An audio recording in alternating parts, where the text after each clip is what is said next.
Welcome to the Restless Creatives podcast. Comfortable chats with inspirational creatives. Hosted by three self-confessed restless creatives, Lucy Hunter, Fiona Pickles and Bridget Girling. This week we chat with floral designer Gabriela Salazar of La Musa de las Flores from Mexico. She explains to us how important her garden is in her design work and how this year she'll be adding roses into the mix to fill the May gap between her ranunculus and dahlias. She also surprised us with her penchant for scones and clotted cream.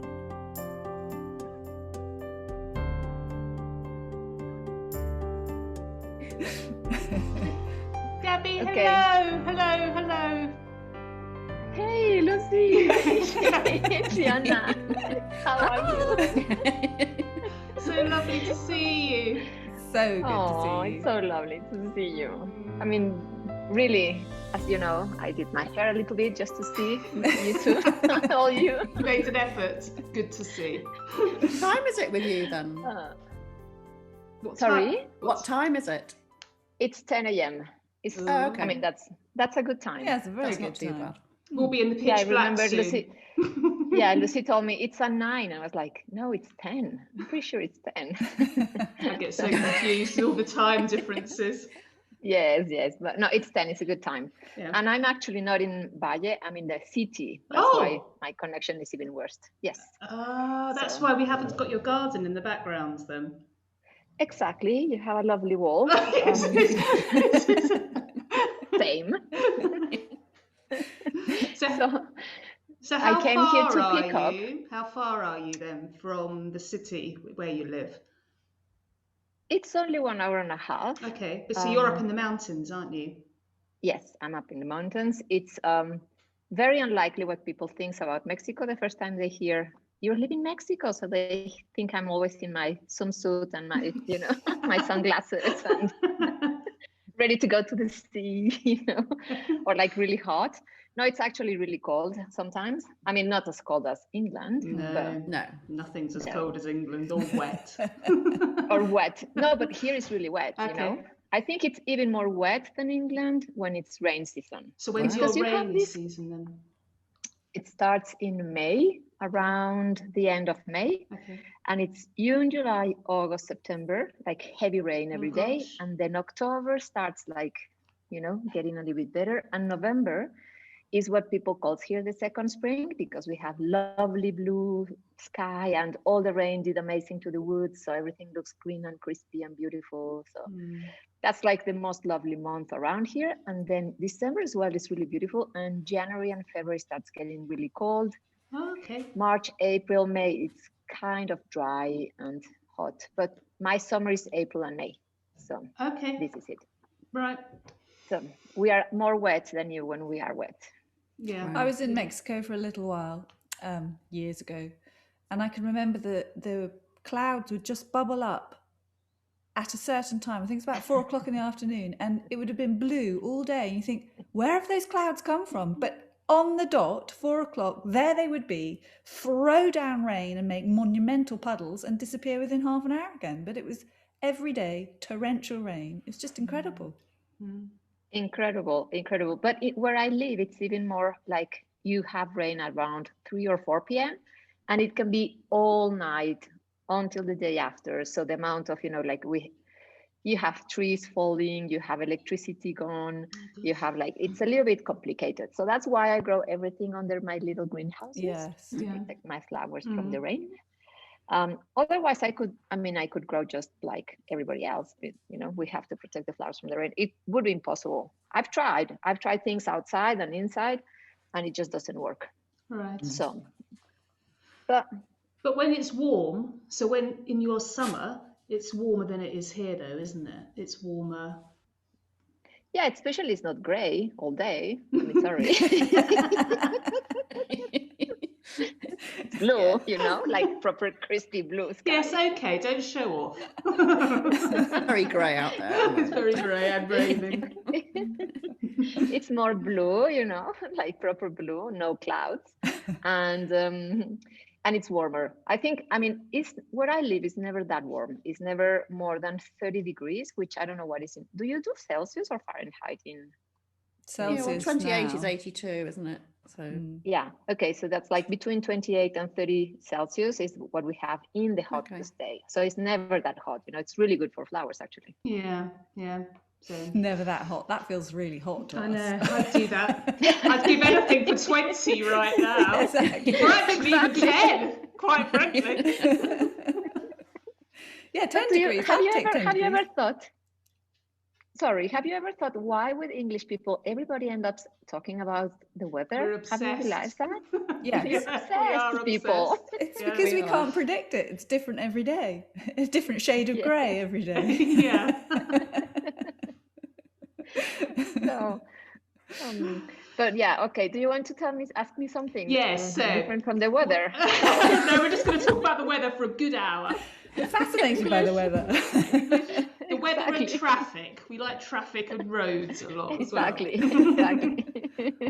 So Gabby, No, but you didn't. I know a bit of your story, but for the people who are listening and don't, could you tell us? You didn't start out as a gardener, did you? Could you tell us a bit how you sort of discovered flowers, if you like, and discovered your garden, which is now your life? yes, actually, I discovered flowers in England. Okay. You know, I didn't discover flowers in Mexico. I mean, now that I look back, I understand how in my childhood I lived surrounded by flowers, and my mom and my grandmother, still life painters, they used to have like dried flowers around the house and always, like picking flowers and things from nature to have around the house. But I don't think it ever clicked to me as, I like it. It was just part of the house. I guess it happens to you something similar with antiques and things like that. You're just living with all these things, and then suddenly you click that you like them and they're part of who you are and your language. But it was more when I was living in London. I was doing my degree in architectural interiors at Inchbald. And when we finished, the diploma, me and two girls, we started a small studio for interior design. And we were having just very small projects and nothing really big. But one of the things that I started to connect with flowers is because we used to deliver some of the little restorations or renovations we were doing, and then maybe bring some flowers into the house. And one day I decided, okay, I'm going to visit this Covent Garden market that people talks about. So I'm just going to go. And I remember I was living in Belsize Park. So I took a very early taxi because even the subway wasn't open. They don't open so early. Oh my goodness. So I went in a taxi and I went to visit the flower market. And it was, I think, one of the best months in the flower market because, when you have English grown flowers, the Covent Garden market looks different than when you only have from Holland. There is a magic to it that comes when you have all these little things. And I actually arrived pretty early. So I had the really beautiful, like all these little things from like local growers and dahlias. And remember, it was like summer and I had all these beautiful things. So I felt in love, like literally. I was like, oh my God, what is this world? So I started going more often, and I think it happens to everybody, So what happens is around the corner from where I lived, it was Dawn Books, a small bookshop, and I used to go there and I used to see that they had vases of flowers every week.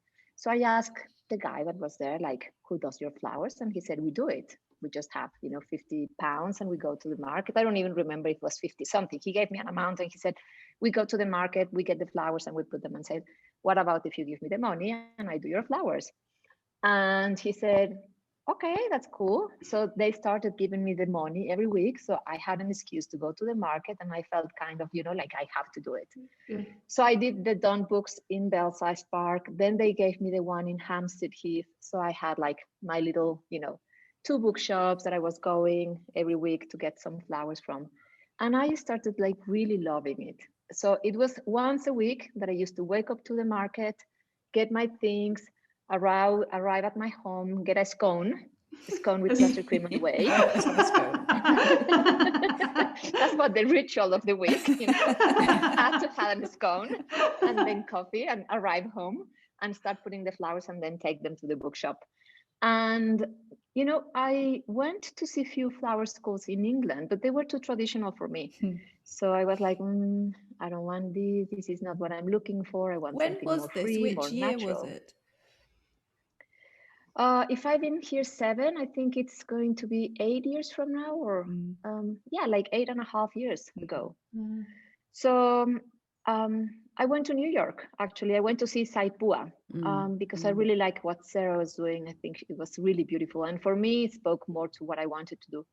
So I called her. I remember it was January, and she was like, "We are covered with snow. I mean, what are you going to do here?" I was like, "Well, it's the only time I can do it." And she said, "Okay, come to my studio." She gave me 2 years of one-to-one classes, and that was the right approach for me. You know, something with more freedom, something that had, you know, just less structure than these boring, you know, round shapes that I just couldn't see me doing that. So then she came back to England actually to teach with Nicolette Camille. And that year I went as helper, and I was able to do flowers and help. So I learned with Nicolette and Sarah in England again. And I met a lot of the people that I after work with, like Suzanne. I met Suzanne there. I met Sarah there. I met Esme there. You know, Esme Flowers. I met them there. A lot of the florists were in that class. And then after that, I moved back to Mexico. But before that, I went to visit Erin from Floret. Okay. And she was the one that put the seed inside. You have to grow your own flowers. If you feel that you can't find the right varieties in Mexico, just to start your own little thing. And that was it. I mean, I moved back to Mexico. I was living in the city at the beginning, and I went to the flower market, and I was missing my Covent Garden market so badly. So what would they sell there is in the flower market? You know, I mean, you've been here. It's more, the market now is changing a lot, and I can't say that it's the same as 7 years ago. I think it's growing incredibly well. I mean, you have beautiful things now. But when I moved back, it was more about traditional straight roses, the typical sunflowers. All the colors were like really bright. It wasn't what I was looking for. So I stayed in the city for 8 months. And then one day I just decided I'm moving to the countryside. I'm going to grow my own flowers. And I rented this piece of land that I rent now. And it was, I think, a third of what it is now. It was just very small, but it had the potential to grow. So I asked the landlady the year after, can I rent a little bit more? And the year after, and then last year she said, that's enough. Yes, that's no it. more. So like, no. She was clever. I think she was clever to put some boundaries to me, you know. So she said, like, no more. That's it. It's done. Too many flowers. So, but right now I have like a third of an acre. Like, it's more, but like proper growing is a third of an acre, which actually for one person, well, at least for me and one gardener or the people that comes once a week, it's more than enough, you know. Yeah. I've learned in the last year more and more about intensive farming and so I'm spacing my flowers, you know, every time closer and closer and closer. Much because here we have mildew, powdery mildew, so we can't do that much. But I'm learning more about, you know, rotating my crops and like doing this more intensive. So some things are starting and they are ready to go into the ground, while some things are going. One part of the garden has babies, the other part has blooms, the other part has like things drying for recovering seeds. So it's all the time this thing. And I am actually very grateful that I was able to learn in a small piece of land, you know, like in a scale that felt manageable, comfortable, to me. And comfortable, and also that you could be on top of things, you know. Otherwise, I think you lose part of the learning process if you are, you know, something around, you have to compromise. But here is too small, so I get to see what things are going and doing well, what we did. I mean, I'm terrible at taking notes. I'm not organized at all. Like, I mean, you go there, there's no labels, you know. No one knows what I'm growing. No one knows what I did. Glad it's not just me. No That's dates, what I'm thinking. no Thank names, goodness no it's not me. Every time when somebody says, so what's the name of that flower? I'm like, really I know, you think I better do a quick Google search because I'll never find the label. Exactly. Or the date, you know. Yes. When did you Yeah. sew that? I was like, Oh, I no. remember a don't. few weeks ago. I'm terrible that way. I can't organize it. But I promised myself this year I've tried to be more organized. I think it's just one of those things that you say at the beginning of the year and And it never happens. probably not happening. but but I'm happy that I get to see, you know, every day what is growing. And then in that sense, I can really see when something is getting ill, you know, when something is not thriving, when something is like sad, you know. So in that sense, I think the best gardening is when you can be present into your little thing, you know.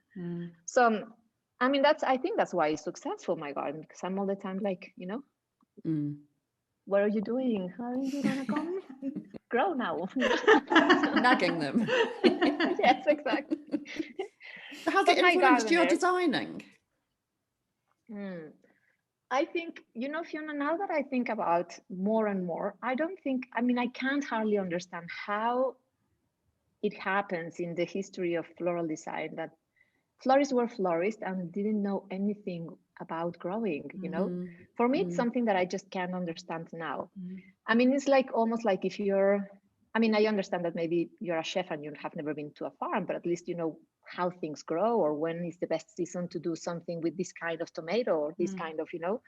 I mean, I guess it's the same kind of language, but for me, what happens is that when you grow your own flowers, you get more familiar to them. You know how they age, you know how they open, you know how they bloom, you know how many it takes to make them, you know, look at their maximum beauty. So you're more familiar with the way they behave, but also you get to see how they relate to each other. You know how how they behave when they are together. You also get to see. I mean, I think the most important lesson in terms of design, color wise. I mean, you get to see the tones of flowers as they move, as they change. You know, so it's not the same as spray flower when it's closed and when it's open, when it's fully open, or when it's aging. I mean, all those transitions in colors, I think, are great teachers for you. And movement, you know, you never get to have, I mean, the lucky that we have is when you have a garden is that you have all these curvy stems with like dancing and, you know, more graceful. And it's not about having standards of things, you know, everything doesn't have to be straight. So you have more freedom to let things, you know, curl a little bit down and have this, you know, more wild look. So I think for people that grows a garden, they get a closer relation with flowers that is really important. And I think it really changed the way they see design and the way they design. More natural, I guess. And also for me, more respectful too, you know? Totally. You have grown them, you have put hours into it. So you don't get to process them without, you know, care, or it's just, it becomes a more kindful, I also think, like a more kind approach to design, a more soft approach to design. And I do think that in that way impacts my design. And now that I'm teaching a lot of farmer florists more than traditional florists, I don't think when I see the profile of my students, it's actually more farmer florist and florist. Okay.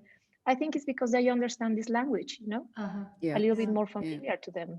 That's really interesting, actually, that it's now more farmers, you know, flower farmers than florists. That's. I wonder if that's something that's going to, you know, expand in the future as well. I suspect it will be. I think probably increasingly, just as Gabby's just said, if you're really in tune with the growing, it informs everything you then do in a bowl or in your hand with a bouquet.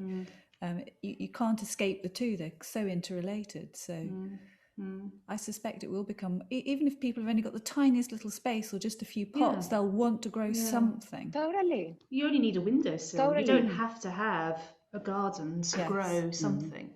And I think maybe people I'm are very realizing spoiled in that sense. We have a long season. And in a way, I think I'm spoiled. I have a long season. I have a lot of time of the year flowers, but I see people from England growing in a windowsill, growing in a small thing, you know, or even like I have a girl that's my student. She grows in California in her backyard. And I think it's like tiny. It's probably something like, I don't know, 4 meters by 7. And she grows the most beautiful flowers. And I'm pretty sure that it changes the way she designs. And her arrangements are more soft and more beautiful because she has access to grown flowers that she grows. That Yeah. you know. And I think your point that you then cherish each flower so much more is really important as well. So even if you can't grow everything you use, when you do get hold of flowers, each one is really important, and you want to show each one at its best rather than just lump them all in. More is more. You kind of go right back from Exactly. that, and you don't think more is more, you think less is more, because Well, you respect how they would have grown in the garden, wouldn't you? And if Yes. you understand how they've grown in the garden, you know that they need air around them. You know that they will go towards the lights, you know. So that is just an instinctive way then to put them into a bowl to bring them inside. You know, and I sometimes look at these flowers that have all together, you know, more, and you just sort of think, oh my goodness, there must be, give me some space, give me some air. You know. Claustrophobic. Yeah. they'll be Yeah. getting that mildew. Totally. I mean, I think people is tired of me telling them like they have to have their own space to breathe. Give them their own space to breathe. And people, like, you know, one of the things that I've seen that students from more traditional school that comes to me and teach, they tell me, I'm really impressed that it actually needs less flowers than I Yeah. thought it did. Yeah. You know. Yeah. So they also understand that the value is that when you allow each flower to have their own space, you actually don't need that many. You just need them placed in the right place, you know, and like with enough air and movement. So one of the girls that came a few months ago to my garden, she took more classes in very traditional flower schools around the world. And she was like obsessing counting the stems because she couldn't believe she achieved something so luscious and so big and so beautiful. And she was like, oh my God, it has half of the stems that I usually use, you know, in a more traditional kind of arrangement. So I think that's also beautiful. You know, you don't need that many flowers. It's the way you place them, where the beauty is, you know, and the softness is. Yeah, completely. And you can really see that. That's so apparent. I think you can tell florists who are gardeners. You can just tell, can't you? They have more respect for the bowl, I think. And sort of appreciate every stage as well, from dead Yeah. Yes. to just emerging. But each stage is important and can be used, which is something perhaps you don't really realise if you're just working with the imported flowers. With fresh flowers from the market. Yeah. Totally. Yeah, and the other thing is like, I think eventually it's going to change. I mean, more and more. I think a lot of florists are understanding the value of growing your own flowers, not just as a business, but I mean, a little bit, you know, like in terms of your design, in terms of what you can achieve. And so I think little by little, you won't see just florists. You will always see florists that are seeking to learn a little bit more, you know, like the process of growing. And even if they can grow, I'm pretty sure they will start to appreciate more, you know, like all the farming and everything, or even go to local florists or local growers like you do with Carol, you know. You go to Carol's and then you think like, oh my God, I mean, I don't want to go to any market. Here's my heaven, you very know, this woman has difficult everything. It's very difficult to actually go to the market when you've got a local grower or you grow your own, you know. So Exactly. really difficult. And for the event industry, you also make your designs stand out, you know, like I always tell them. Sorry, can you just excuse me 1 minute? Dog. Yes. So, you know what is interesting? One thing that I do think about, like from the wedding perspective point of view, which is something that people, I mean, I'm pretty sure people just doesn't want to grow a garden just for la purpose, you know, like to live in like la land. You want to make, you know, a business out of it, or make some profit out of it, or make a living, you know. Yeah. So one of the things that I think in terms of wedding industry or event industry, you want to take your flowers is, if you grow your own, you make your designs unique, different, you know, stand out somehow. You know, people gets to see that this is different from whatever is out there. Absolutely. And there's a value to it, I think, also. So yeah, I mean, but but yeah, that's how I started, and that's what I'm doing this year. I'm here now. What else can I tell you? Well, so your work up to last year, I mean, I've always known you. You've always been the busiest bee, jetting all over the place, which all looks very glamorous. But actually, a lot of international travel isn't particularly glamorous at all. Hard work, but you know, you sort of teach everywhere, don't you? And obviously, COVID has had a worldwide effect on everybody, and has meant you can't do that. So how have you sort of, you've spent more time in your garden this year, and Yes, you're doing more teaching online? yes, which, it's one of the things that I really came to as a surprise to me, all the Zoom sessions and all the classes that I'm doing online.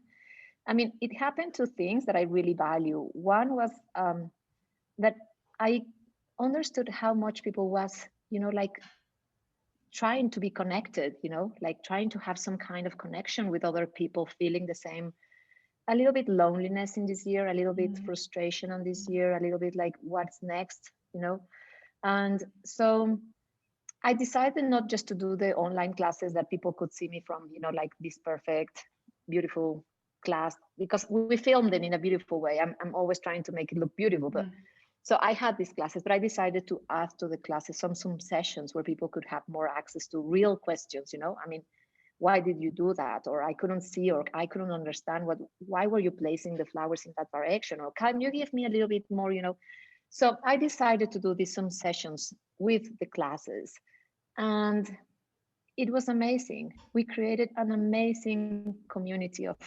people. All the some sessions were like lovely. People was like asking, sharing about their journey, sharing about their lives a little bit. And it became something, something that we were looking forward every year, every week, twice a week.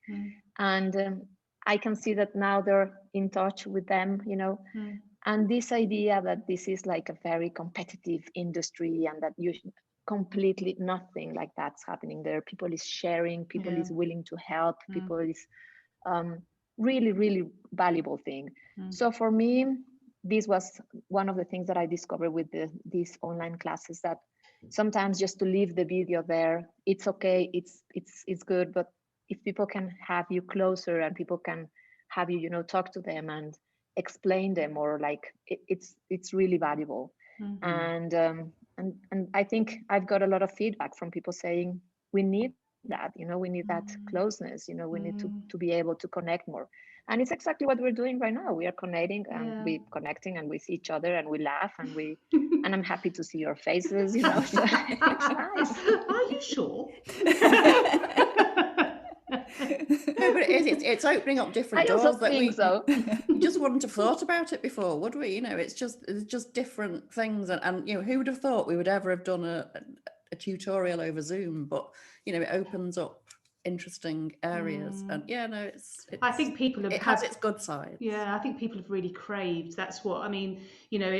People sort of said, oh well, maybe the workshops, which there were quite a lot of before COVID, maybe they won't happen anymore. But actually, I really think that they will come back, because I think people crave that connection with other people.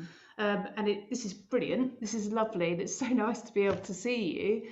But I'd much rather you were here next to me, teaching a class. It's. Do you know what I mean? It's that. Yes, totally. It's different, but the nice thing is that we managed to find a way out of this, thing and connect, So I hardly can see, like, I mean, I understand like all the suffering and all the horror. I mean, here in Mexico right now, it's terrible, the situation. We have people dying every day, it's like we're always a little bit, behind. So right now it's like probably months ago.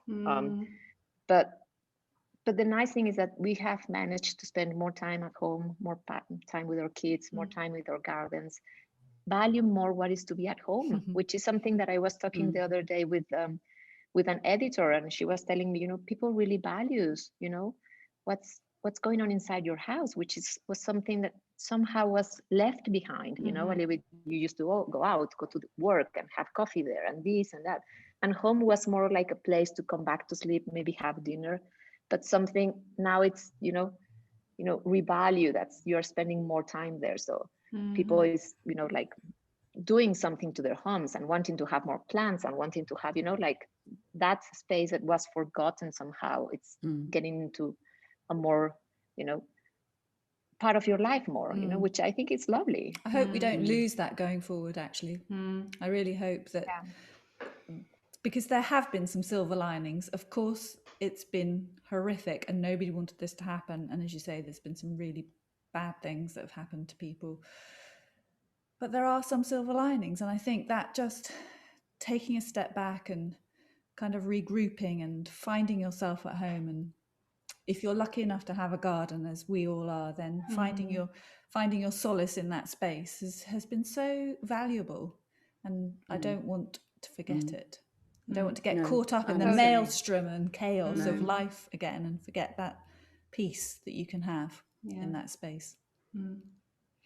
So hopefully. And as every time I think in history, we need more distance to understand how this is going to impact the way we behave and how we socialize and how we are, moving forward. Maybe it's too close just to understand how it's going to change, but even education is going to change, a lot of things are going to change, and maybe we're just starting to see a little bit of what's going to come. But there are a lot of really valuable things that came out of this, I am sure. So what's the floral situation like in Mexico? Are there a lot of growers out there? You know what is sad, Fiona? I think agriculture in Mexico is not, it's like a really, how would you say it in English? Like a work that only really poor, like really, it's very lowly, with not opportunities people would do. Yes. Okay. So growing a garden or growing in that's kind of a very small kind of niche, maybe for people that loves plants and things like that, but it's something that kinds of feel, I wouldn't know how to explain it. So it belongs to the huge growers, so growing gardens, a garden or growing flowers belongs to the huge growers that do it, like for exporting flowers, because we export massive amounts of roses to everywhere. And it's not something that is seen as something that you could do the way I do it, for example, here. No. I think it's changing little by little, and more florists are starting to grow their own little gardens or their own little farms. But it's not like in America, that you have families living off this, and it's more like huge growers owning huge greenhouses and putting roses there and things like that. So it's not something that is so much heartfelt, something that is more like, it's more a production in a way. And it's changing, because I think the demand everywhere is people want more soft looking arrangements, and people is going more for that romantic look in a way.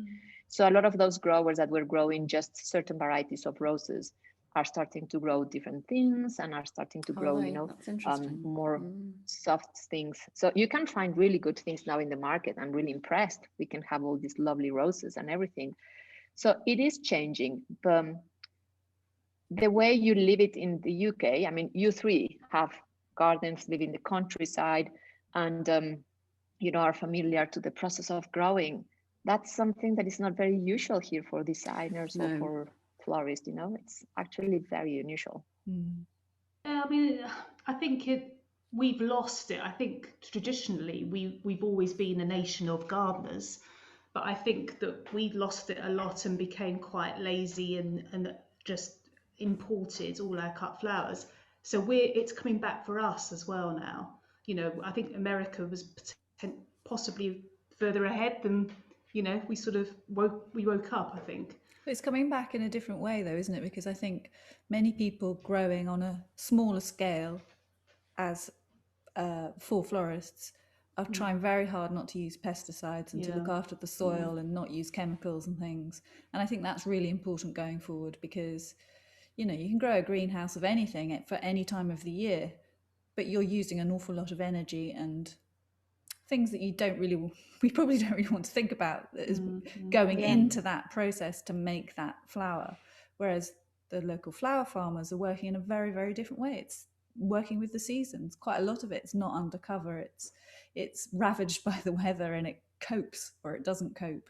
but chemicals and pesticides tend not to be used, which I have to say I applaud hugely. And I hope there's more and more of that as time goes by. I'd like to think that you could go to your flower farmer, buy some dahlias and eat them and know that you're not going to be in trouble. But you couldn't do that from Holland. I mean, if you ate a dahlia from Holland, it would probably be a dodgy thing to do. You can eat a dahlia from my garden. I mean, I even think it's going to change for Holland. Don't you think so? Like, it's even going to change for Holland in a way now that, I mean, a lot of people are, I mean, countries are starting to produce more of their own flowers, and the movement is changing so much, and people is trying to look more to get local product and go to the, you know, more smaller growers around. So I think it's going to even change for them, you know. I mean, I hope so. How they approach flowers, I mean, I don't know, but I do think that it's incredible to see how a lot of florists are looking for local growers. You know, can I buy from you? Can I get from you? What can I, you know, and understand the value of having access to those flowers and the beauty they have, you know, compared to the traditional ones. So where would you say, is it your garden your complete inspiration for your arrangements, or do you gather your inspiration from other places as well? You inspire me. Oh, thank Bridget you. inspires me. Fiona inspires me. You know, all of you inspire me. Okay, you just made my day. And now we can end. Yes. Bye. Finished. Done. That's it. No, it's true. I'm not being like blah blah blah. I'm telling you. I'm seriously inspired by other florists and other people doing, you know, beautiful things. I mean, I'm pretty sure we all do. We all, you know, like if you have something you go back to your feed, but you also go back to the people you admire and you see how they use color and how they use shape. And I think so, that's the beauty of it, you know, you see through other people's and then you do your own thing, you know, you make it your own. It's like it processes inside you and then comes out as something that is your language in a way. But I think that's, I mean, of course, my garden is a huge thing for me, you know, and I try to grow it in a way that inspires me. And so I'm horrible in that way because sometimes, you know how it is with dahlias, you order tubers and suddenly you thought you ordered a color and then suddenly something really weird appears in the garden. It's like, oh my God, I didn't order that. Something bright yellow that you're just not expecting. It's like, this is really weird. So, I remember last year I had one that it was like, I promise you, it was red, but the most, I mean, there's no horrible red, but there is a horrible red. But there is a horrible red. Yeah. Like the bottom, like the color of the bottom leaf on the meeting, you see that color red, and it's like just a red that I don't understand. So it was blooming in the garden, and I was like just waiting for it to stop blooming to just like dig it out and take it out from the garden, you know. So every time I don't like something, I put it in a pot and I give it to my gardener, and he's like so grateful to have it because he loves all these bright colors. He just doesn't understand why I don't adore them, you know. He's like, but look at that color, it's beautiful. And I'm like, no, making me I'm being quite uncomfortable in the garden right now.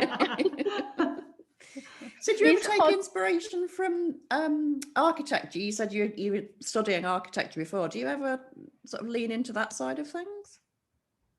No, I think if I lean into other kind of inspiration would be art, you know. I just like to see how artists use color, you know, or texture, you know. It would be more in that direction. I guess like I'm very visual in that sense, you know, but architecture would be too big inspiration for my little flowers. I feel something, I need something closer, you know. I don't know how to explain it, and I don't know if it's something off for what I'm saying, but it's almost like too big and too abstract for me. I need something closer, you know, something more intimate in a way, you know. So I do love spaces that feel very homey and very cozy and very, you know, like, and those inspire me as well. but I think most of it will come from gardens. I love looking at gardens. I love looking at gardens, and especially really wild gardens and how things grow. And I don't have access to a lot of foliage, so in that sense, it's not that they inspire me directly to use that type of flower, but I love seeing how texture behaves, in the connection of flowers. So for me, I think landscaping would be something that inspires me, and I love looking at how things, work. So sometimes I see some gardens and it's unexpected, like things of purple that I never used purple, but then in the landscape it looks so magical. So then I think like, oh my God, I would like to use more purple just because it looks fantastic with some plants. So in that way will be more like that, Fiona, but not like I think that most of it will come from my garden and just like me sitting there quite bored saying, what am I going to do? Where is the cat, by the way? Yeah, where's your I'm in cat? the city. Oh, so yeah. the cat is in the countryside. Yeah. Have you come to collect flowers then for if you got an event? I came to collect my bare roots because I'm growing roses for the first time in my Are garden. you? Ooh. Always said that you wouldn't grow So them or you couldn't grow them because it was too wet or too mildewy. Yeah, but last year, you remember when we actually everything started in San Francisco because you remember I got some 3 bare roots. Remember this lovely girl gave me 3 bare roots. And so I put them in pots and I was thinking maybe they will be quite miserable in this humid, horrible weather, but they have actually been very happy. So I planted a few more just local garden roses in raised beds just to see how they were doing. And I think all the secret was for me to place them in raised beds where they can drain really well, where they don't get like really, waterlogged, clogged and tight and everything. So, and also they need the sunniest spot in my garden because I have a lot of months of the year that I have very quality sunlight. So I'm starting to see that they actually thrive, but I have to be very careful with the type of soil, drain really well, and like do it properly. And one thing that I was looking at, is the graft, of the roses. They recommend in these places to leave it exposed. In England, everybody covers the graft of the roses. So I left them uncovered because some people recommend that for more warmer weathers, and they are incredibly well. The ones that I had last year. So this year I'm growing some cocolocos and some distant drums and some honey Dijon. We want distant drums. Yeah. Yes, I'm growing some of those. I started quite small. I just got 5 of each, just a little bit to start and see how they go. So this is my first year growing roses. And I'm excited to see what happens. Oh, I bet. It'd be amazing. Love roses. My favourite. You know what happens also? I don't know if it happens to you. There was a gap in my garden where I didn't have flowers, around May and June because ranunculus were off, dahlias were not. Yeah. So roses take yeah, they do that gap a little bit for a grower and for a designer, I think so. So I'm trying to fill that gap because I have incredible dahlias when I do the dahlias. I have nice ranunculus when I do the ranunculus, and then I had something in between that was a little bit something that I figured out roses could do. So now I have my May gap sorted. Filled. What do you do with your ranunculus? Do you keep them in the ground all of the time, or do you lift them and dry them, or do you get fresh corms every year? How do you deal with your ranunculus? Yes, I do get fresh corms every year. I dig them out because the space is so tiny that I have to use all the space. Okay. So as soon as they come out, the dahlias are pre-sprouted. So we have all the dahlias coming as soon as they are out. But my gardener, the one I give the dahlia that I don't like, he always thinks that I shouldn't throw the corms. So he keeps them. Yeah. So he keeps them, and every year he comes and shows me what he did with the amazing corms that I was going to throw away. So I bet he's got an amazing garden. Well, he comes with this amazing ranunculus. I'm like, Angel, where did you get this from? And he's like, I told you, throw them away. Well, you've got an extra supplier now. That's fantastic. Yeah. Exactly. So every time I have an event or something, I call him, what do you have in your stash? Give it to me. Secret stash. Lots of bright orange dahlias. Brilliant. But he keeps all the corms and everything, so all those are beautiful, so it's brilliant. And also because he just throw them there because he thinks I look at my flowers too much. He always tells me, like, you look at them too much. How can you look at flowers too much? So he tells me off, like he comes and say, like, they are not going to grow that well if you keep at looking at them. Stop looking at them. So he doesn't talk to his flowers. Yeah. He does, but he thinks I'm too much. He thinks, like, just like go away, just leave them alone. I think he's right. Maybe. So he comes with the most amazing ranunculus, and he's like, and I don't look at them. I'm not, like all over my ranunculus. You see? That's so funny. He makes me laugh. He comes with these amazing flowers, and he's like, I just throw them in the ground and I don't do anything to them. You're like, I'm taking the leads and doing this. Poor little things. Just let them get on with it. Yes, exactly. So that's what I do. So I do buy every year new corms. Yeah. Here. Come back. Come back. Here. Yes, we can hear you. We lost you there for a bit. Bridget, you will have a lot of post-production work. I She don't won't be mind. happy. She won't be happy at all. No, that's easy. That's just chop there, chop there. Poor thing. She will be like, oh my God. Terrible connection. Last time we do Zoom with Mexican people.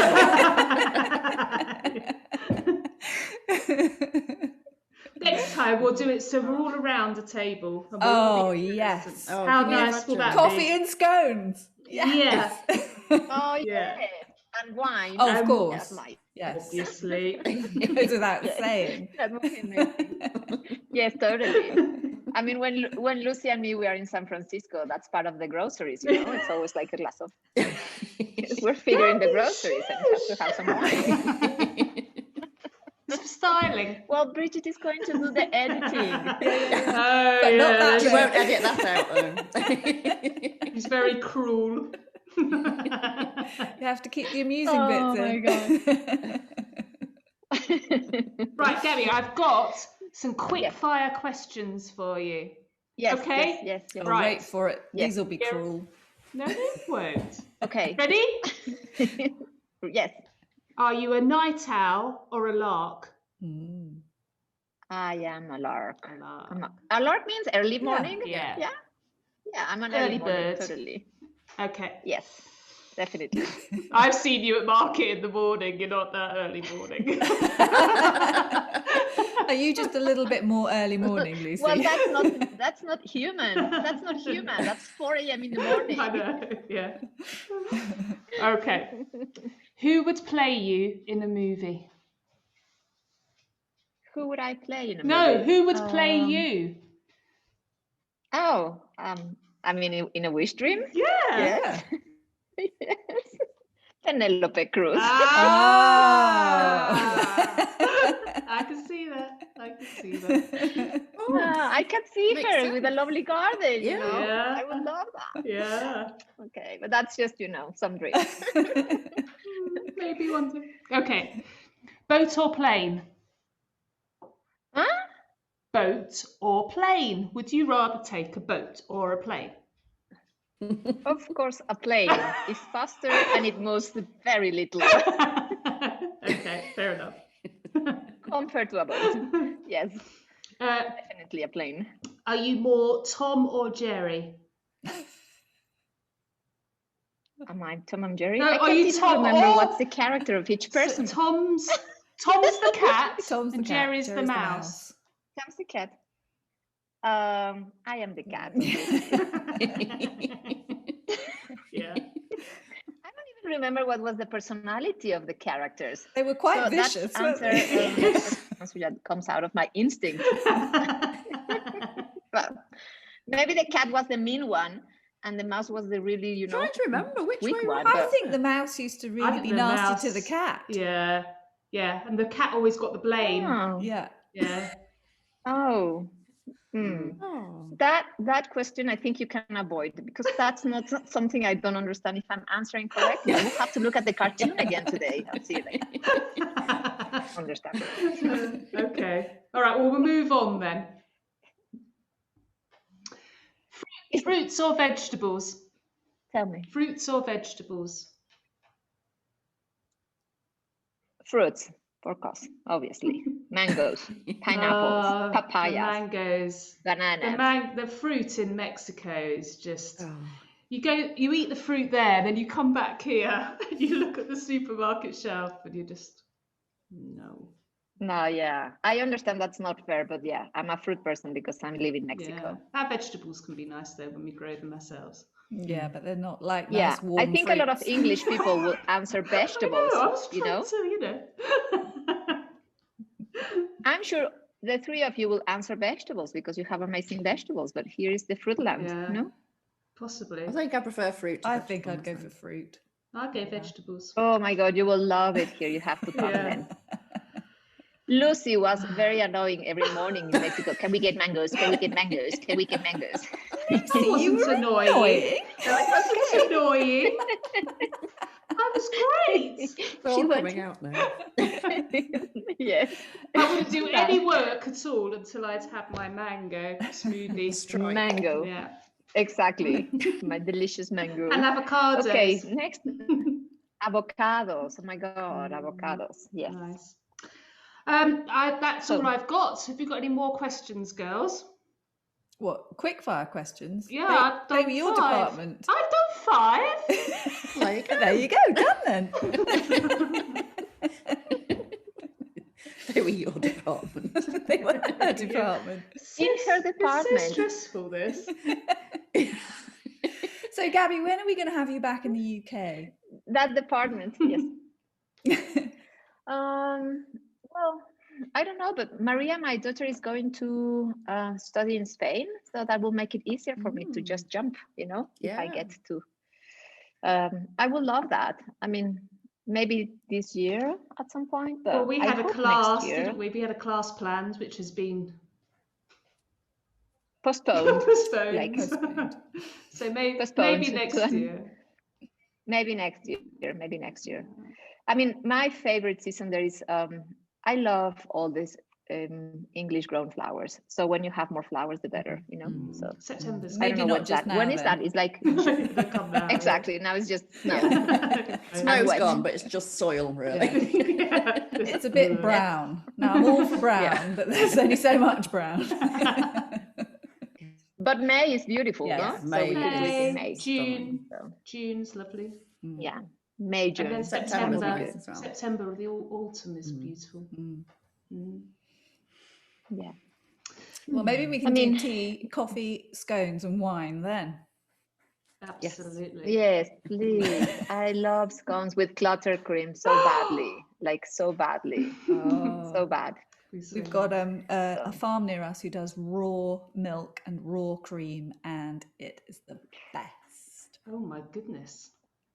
It would be So sinful for good me. I would for be you. standing there every morning. And the cream is just I so don't- thick and gloopy, like clotted cream to go on scones. Just yummy. Oh, amazing. Amazing. I'll bring the cream. Here we don't have very good dairy, thank God. So Yeah, I know. It's not very good for your cholesterol. anyway, so what else would you like to ask me, or what else can I? So Should we jump to the part where I say the proper goodbye? have you had enough now, Gabby? Do you want to go? Shall I just go now? Things to do. I'm busy. I've got to get my bare roots.